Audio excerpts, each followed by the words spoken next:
오늘 아침 말씀의 제목은 예수 그리스도의 나심입니다. 예수 그리스도의 나심.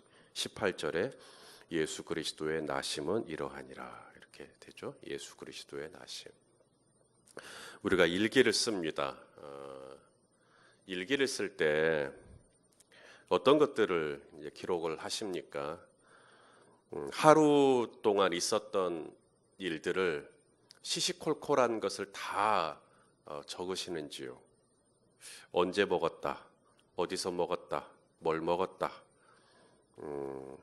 화장실 몇 번 갔다, 큰 것 봤다, 작은 것 봤다, 막 이렇게 막 적는 사람은 없을 겁니다. 하루 일과 중에 가장 인상적이었던 일, 그렇죠? 가장 기억에 남는 한두 가지 사건, 어디 특별한 장소를 갔다든지 아니면 누구를 오래간만에 만났다든지 어떤 이야기를 들었다든지 뭐 이런 것들을 적을 거예요. 또 하나 적는 게 있다면 후회일 겁니다. 오늘 하루를 보내면서 내가 가장 후회하는 건 이거다. 이렇게 할 걸. 이게 후회가 된다. 아쉬웠던 것, 또 부끄러웠던 것, 이런 것들도 아마 적을 겁니다. 바로 그런 걸 적을 때 조금 후회스러운 것, 부끄러운 것 좀 적을 때 그걸 또 리얼하게 또 내가 왜 부끄러운지, 내가 또 뭘 잘못했는지를 또 아주 세세하게 또 그렇게 적으시는 분이 계실까요? 일기라는 것이 비밀이 보장된 거, 내가 누군가에게 보여주지 않으면 이건 아무도 모른다. 비밀이 보장된 거라 할지라도 또 내가 어떤 죄를 지었는지, 내가 또 어떤 부끄러운 실수를 저질렀는지 그걸 또 리얼하게 또 자세하게 적으시는 경우는 없을 거라고 봐요. 찝찝하거든요. 누가 보면 어떡하나 이런 생각이 들 수도 있기 때문에 이것도 적지를 못합니다. 자세하게 적지는 못합니다. 적어야 한다면 나만이 알 수 있는 어떤 표시라든지 또 축약어로 이렇게 줄여서 한다든지 그렇게 해서 남기려면 그렇게 남기죠. 그 복잡한 걸 뭐더러 해요? 그냥 안 쓰지. 안 쓰기도 합니다. 그냥 남기는 게 자체가 너무 찝찝하면 그냥 안 쓰기도 하고 넘어가기도 합니다. 근데 성경은 이걸 다 기록하고 있다는 겁니다. 오늘 본문이 시작되는 18절 한번 읽어볼까요? 시작. 예수 그리스도의 나심은 이러하니라. 그의 어머니 마리아가 요셉과 약혼하고 동거하기 전에 성령으로 잉태된 것이 나타났더니 예수님이 어떻게 이 땅에 태어나셨는지를 다 기록을 하고 있습니다. 어쩌면 이건 쉬운 일이 아닐 수도 있다는 생각을 합니다. 이제 앞으로 이제 본문 이후의 내용들이 뭐냐면 예수님이 처녀의 몸에서 나실 거다. 요 얘기를 할 거거든요. 성령으로 잉태됐다. 이런 얘기를 할 겁니다. 결혼도 하지 않았는데 동거도 하지 않았는데 아이가 생겼다. 이런 얘기를 할 겁니다.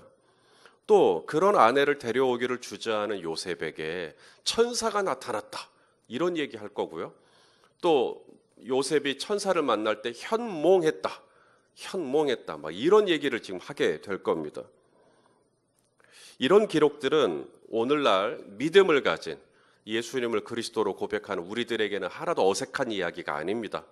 우리는 지금 기록된 이 모든 것들이 역사적인 사실이고 실제이며 진짜로 일어났던 일로 우리는 믿고 있기 때문에 그렇습니다. 맞습니까? 네. 그런데 저기 교회 바깥에 있는 분들이요. 우리가 세상에 나가 이 이야기를 전해야 될, 그리고 그 이야기를 듣게 될 저들이요. 예수 믿으세요 라고 외쳐야 되는 저들에게 이제 성령으로 잉태됐다, 처녀가 아이를 가졌다, 천사가 등장한다, 그리고 현몽했다, 환상을 보았다, 꿈을 꿨다. 이런 표현들이 저기 교회 바깥에 있는 분들은 어떻게 다가올까요? 황당하게 그지없을 겁니다. 신화적이라고 느낄 겁니다. 누군가 지어낸 얘기처럼, 소설처럼 느낄 수도 있는 부분입니다. 불편하죠. 왜냐하면 저들은 과학적이고 의학적이고 이성적이고 논리적이고 합리적이고 이런 사람들인데 차라리 이런 얘기들은 누군가에게 오해를 불러일으킬 수 있기 때문에 편집하는 과정에서 빠지기도 하죠. 사실 마가복음하고 요한복음은 예수 그리스도의 나심이 없습니다. 이 마가복음은 예수님이 요단강에서 요한에게 세례받는 것으로부터 시작합니다. 공생애부터 시작해요. 요한복음도 마찬가지입니다. 이 세례 요한이 물로 사람들에게 세례를 주는 것으로부터 요한복음도 시작을 합니다. 그래서 요한의 제자였던 안드레가 예수님의 최초의 제자가 되는 것이 요한복음 1장에 기록되어 있습니다. 예수 그리스도의 나심은 마태복음하고 누가복음에만 있어요. 그래서 예수님을 전혀 믿지 않았다가 예수님이 어떤 분인지 되게 궁금한 거예요. 예수님이 어떤 분이지? 그래서 저한테 성경 어디를 읽어야 되겠느냐라고 권한다면 저뿐만 아니라 상당히 많은 분들이 이제 막 신앙생활 하신 분들에게 가장 좋은 성경으로 요한복음을 추천합니다. 요한복음 혹은 마가복음. 근데 마가복음에는 복음서 중에서 가장 많은 초자연적인 기적들이 기록되어 있어요. 그러니까 또 믿지 않는 분들은 너무 기적이 많은 거야. 그래서 또 불편할 수 있거든요. 그래서 요한복음을 추천하는 겁니다. 요한복음은 기적이 딱 7가지밖에 없습니다. 그리고 예수님이 어떤 분인지를 사도 요한이 친절하게 풀어주는 책이기 때문에 요한복음이 소화하기가 조금 더 나아요. 그래서 요한복음부터 복음서를 읽으십시오라고 추천을 많이 합니다. 마태복음, 누가복음 읽으라 그러면 어디서부터 걸릴까요? 예수 그리스도의 나심부터 걸립니다. 초년대 나 막 천사를 봤대, 막 현몽했대, 이런 얘기들이 불편하게 느껴질 수 있는 부분이죠. 그런 불편할 수 있는 부분임에도 불구하고 하나님의 말씀을 적당히 넘어가지 않습니다. 그냥 두루뭉실하게 넘어가지 않습니다. 아니면 무슨 은어를 써가면서 그렇게 아주 어려운 단어를 써가면서 이 부분을 적당하게 포장하지 않습니다. 그냥 리얼하게 예수 그리스도의 나심은 이러하니라 하고 쫙 다 이야기해주고 있습니다. 성경은 굉장히 친절한 책입니다. 어떻게 우리가 구원을 얻고 영생을 얻는지 성경 이 책에 보면 다 나와 있습니다. 요한복음에 보면 우리가 이 책을 기록한 이유는 사람들로 하여금 영생을 얻게 하려 함이다라고 기록을 하고 있습니다. 그래서 성경을 읽으면 성경 속에는 우리가 영생을 얻는 길이 있어요. 한편으로는 성경은 친절한 책이지만 불친절한 책이기도 합니다. 특히 예수 그리스도의 나심이 그래요. 성경은 우리에게 일일이 설명하지 않습니다. 어느 부분에서는 굉장히 투박하게 이야기합니다. 우리는 막 걸리는데 성경은 쭉 진행합니다. 나는 그게 소화가 잘 안 되는데 성경은 그냥 쭉 진도를 뺍니다. 선생님 설명 좀 해줘요. 근데 선생님이 계속 수업을 진행하는 거나 마찬가지. 불친절합니다. 그런 부분은. 논리적으로 나는 이해가 안 되고 나는 이게 상식적으로 받아들여지지 않는데 성경은 예수 그리스도의 나심은 이러하니라 하면서 쭉 그냥 설명해 버립니다.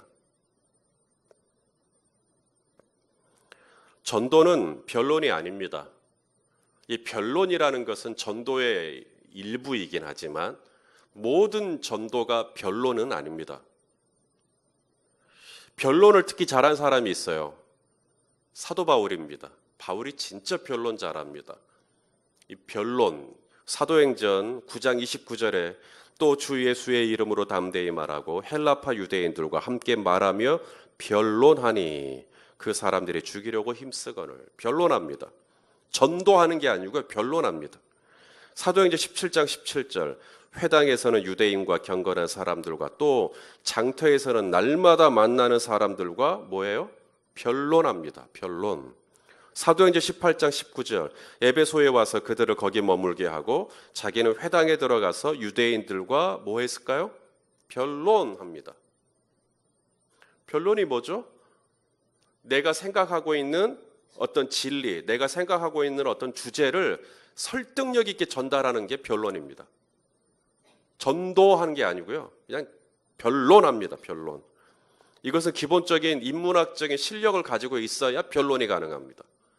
근데 바울은 가말리엘 문화에서 공부한 사람이기 때문에 똑똑한 양반입니다. 그래서 변론이 가능합니다. 헬라파 유대인들을 상대로 철학을 가지고도 얘기할 수 있는 사람입니다. 세상 사람들이 많이 궁금해합니다. 어떻게 그게 가능하지? 어떻게 처녀의 몸에서 아이가 생기지? 성령으로 잉태했다는 말은 도대체 무슨 말인 거야? 예수님은 왜 그렇게 오신 거야? 요셉이 하는 일은 왜 빠졌지? 그리고 요셉은 어떻게 현몽하는 가운데 천사를 만나지? 그리고 천사의 존재는 과연 존재하는 건가? 우리가 그 기독교 서점에 가면 변론서들이 참 많습니다. 변증서들이 참 많아요. 그래서 그러한 세상적인 그 의문을 가지고 있는 분들에게 나름대로 논리와 설득을 가지고 접근하는 책들이 참 많습니다. 그러나 성경의 모든 책이 다 변론해 주는 건 아닙니다. 창세기 1장 1절. 자, 성경책을 참 읽는 겁니다. 창세기가 시작되죠. 창세기 1장 1절이 뭐죠? 태초에 하나님이 천지를 창조하시니라. 이게 뭔 말이에요? 선포입니다. 이건 설득이 아닙니다. 그러니까 설득을 목적으로 창세기가 기록된 게 아닙니다. 그냥 선포예요. 태초에 하나님이 천지를 창조하셨다.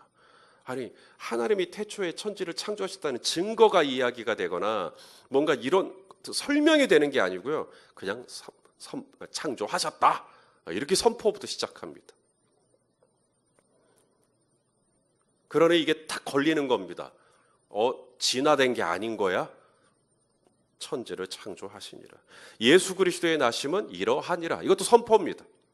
예수 그리스도의 나심은 이러하니라. 우리가 이걸 받아들이든지 이걸 받아들이지 않든지 우리가 이것을 수용하든지 뭐 성경은 그것 따지지 않습니다. 그냥 예수 그리스도의 나심은 이러하다 하고 쭉 이야기를 합니다. 우리는 분명 교회 바깥에 있는 분들이 교회 안으로 잘 들어오실 수 있도록 변론과 변증을 할 수 있어야 됩니다. 청년들에게 동성애에 대해서 어떻게 생각하는지, 또 진화와 창조에 대해서는 어떻게 생각하는지 뭐 이야기해 주면 좋죠. 하지만 메사의 모든 일을 다 그렇게 설득할 수는 없습니다. 천지를 창조하신 분이 하나님인 것을 어떻게 설득시키겠습니까?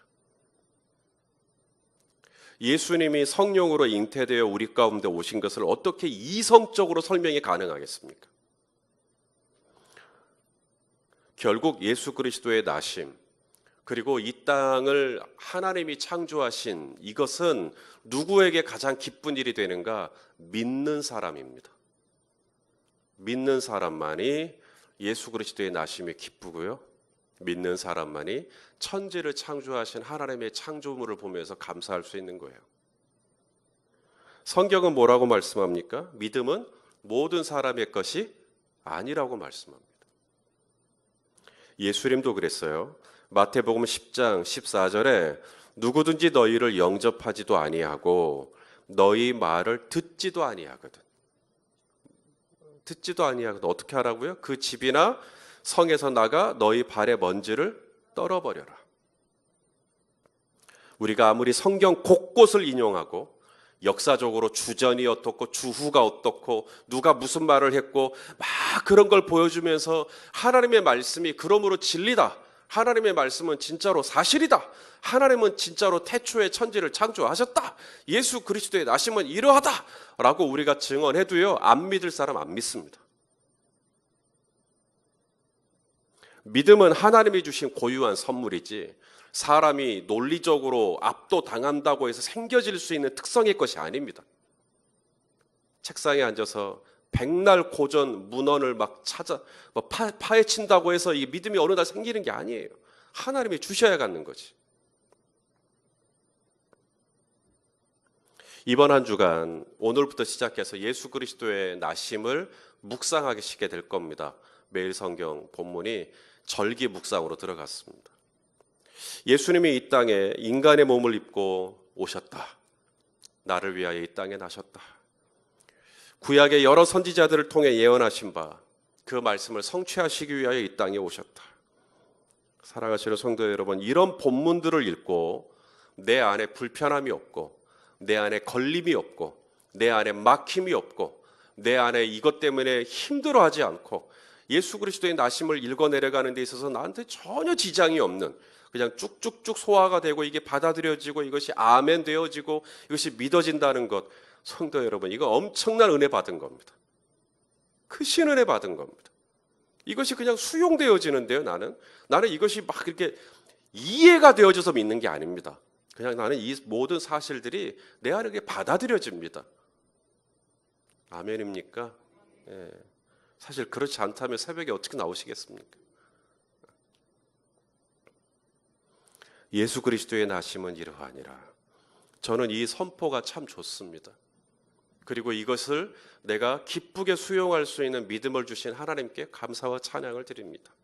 그리고 이 말씀을 이렇게 새벽에 나눌 때 제 안에 불편함이 없습니다. 왜냐하면 여러분은 다 이것을 믿고 있다는 걸 알기 때문에. 그런 은혜를 주신 하나님께 얼마나 감사한지 모르겠습니다.